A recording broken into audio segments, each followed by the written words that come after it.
अवधूत चिंतन Shri Gurudev Datta Shri Swami Samarth. Welcome to my channel. तर 20 तारखेला आहे स्वामी समर्थ प्रकट दिन आणि प्रकट दिनानिमित्त आपल्याला कोणत्या सेवा करायच्या आहे. ज्यांना मोठी सेवा करणे शक्य नाही त्यांनी ही सेवा जरूर करा. तर व्हिडिओ स्किप न करता संपूर्ण बघा. तुम्ही जर चॅनलवरती नवीन असाल तर चॅनलला लाईक सबस्क्राईब नक्की करा आणि कमेंटमध्ये श्री स्वामी समर्थ लिहायला विसरू नका.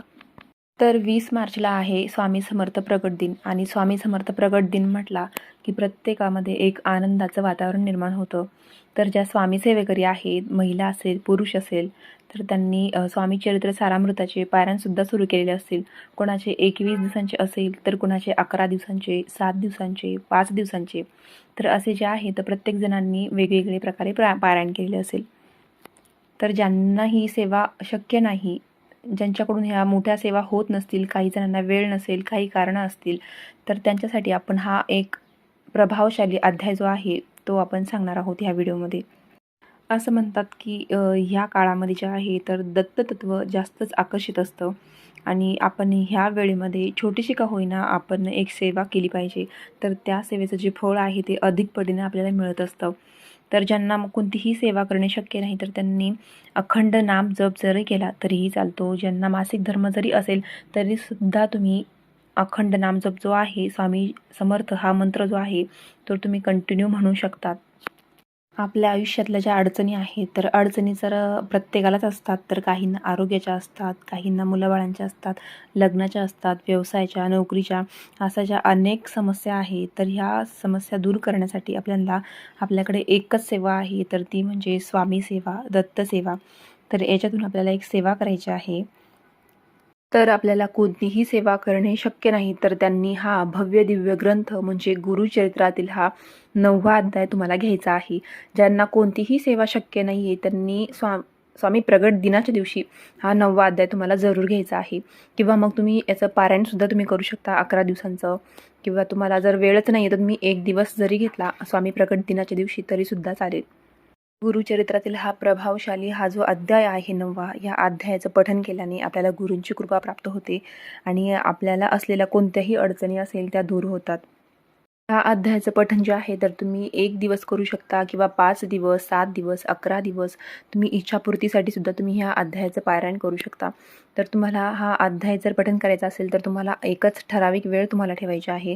तर तुम्ही जर सकाळी वाचणार असाल तर तुम्ही सकाळीच वाचायचं आहे. संध्याकाळी वाचणार असाल तर तुम्ही संध्याकाळीच वाचायचं आहे. संध्याकाळी म्हणजे तुम्हाला 4 वाजेच्या आत तुम्हाला वाचायचं आहे. कारण गुरुचरित्राचे जे अध्याय असतात ते तुम्हाला 4 वाजेच्या आतच तुम्हाला घ्यायचे आहे. संध्याकाळी म्हणजेच रात्री तुम्हाला घ्यायचे नाही आहे. त्यानंतर तुम्हाला श्री एक श्लोकी गुरुचरित्र हा जो श्लोक आहे तो तुम्हाला घ्यायचा आहे. तर त्याचं पठण तुम्ही 1 वेळा करू शकता किंवा रोज 11 वेळा करायचा आहे किंवा 108 वेळा करायचा आहे. जसं तुम्हाला वेळ मिळेल तर त्याप्रकारे तुम्हाला हा श्लोक तुम्हाला रोज म्हणायचा आहे. तर श्लोक असा आहे: दत्ताचा अवतार हा कलियुगी श्रीपाद पिठापुरी, त्यामागे दुसरा नरसिंह सरस्वती कारंज ग्रामांतरी, तिर्दे हिंडत पातला भिल्लवरती चिये थारी, गाणगापुरी वसती प्रत्यक्ष दत्त अवतारी. याचा अर्थ असा आहे की हा दत्त अवतार कलियुगात श्रीपाद श्री वल्लभ पिठापुर रूपात आला. तर त्यानंतर दुसरा अवतार श्री नरसिंह सरस्वती रूपात कारंजा येथे झाला. त्यांनी अनेक तीर्थक्षेत्रांना भेट दिली आणि शेवटी गाणगापूर येथे प्रत्यक्ष दत्त अवतारी रूपाने निवास केला. याचा अर्थ असा होतो. तर हा श्लोक गुरुचरित्रातील मुख्य अवतारांची आठवण करून देतो. दररोज हा श्लोक म्हणल्यास आपल्याला गुरुचरित्राचे पारायणाचे फळ मिळते आणि आपल्या आयुष्यातील जी संकट आहे ते सगळी संकट दूर होतात. तर ज्यांना गुरुचरित्र वाचणे शक्य नाही त्यांना हा 9वा अध्यायसुद्धा वाचणे शक्य नाही. त्यांनी हा श्लोक जरी मनापासून म्हटला तरी तुमच्या आयुष्यातील जी संकट आहे, दुःख आहे ते सगळी दूर होतील. तुम्हाला हा जो श्लोक आहे एक श्लोकी गुरुचरित्र हा तुम्हाला 11 वेळेला म्हणायचा आहे किंवा 5 वेळेला किंवा 108 वेळेला सुद्धा तुम्ही रोज म्हणू शकता. तर हा मंत्र म्हणताना तुम्हाला स्वामींच्या फोटोसमोर तुम्हाला खडी साखर आणि एका लोट्यामध्ये तुम्हाला पाणी ठेवायचं आहे आणि जेव्हा तुमचा हा मंत्र श्लोक म्हणून होईल तेव्हा तुम्हाला ते पाणी जे आहे तर घरात त्यांना सगळ्यांना द्यायचं आहे. जेव्हा तुम्ही स्वामींची कोणतीही सेवा करतात तेव्हा तुम्हाला घरामध्ये मांसाहार वर्ज्य करायचा आहे. तर जेव्हा तुम्ही ही सेवा सुरू कराल, 9वा अध्याय असेल, कोणतीही सेवा असेल स्वामींची, स्वामी चरित्र सारामृत असेल किंवा गुरुचरित्रातील अध्याय असतील किंवा गुरुचरित्र पारायण असेल, तर तेव्हा तुम्हाला रोज स्वामींना मुजरा करायचा आहे. स्वामींना सकाळ संध्याकाळ तुम्हाला नैवेद्य दाखवायचा आहे. तुम्ही जे घरात भाजी पोळी बनवली असेल ती तुम्हाला स्वामींना दाखवायची आहे. किंवा मग तुम्हाला जर शक्य नसेल तर तुम्ही फक्त खडी साखर तुम्हाला स्वामींपुढे ठेवायची आहे आणि रोज तुम्हाला सकाळ संध्याकाळ आरती घ्यायची आहे.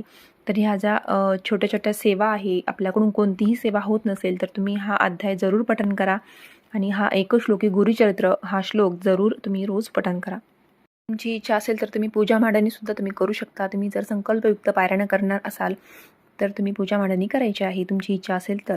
किंवा मग तुम्ही देवघरासमोर बसून स्वामींच्या फोटोसमोर बसून जरी तुम्ही अध्याय वाचले तरीही चालतील.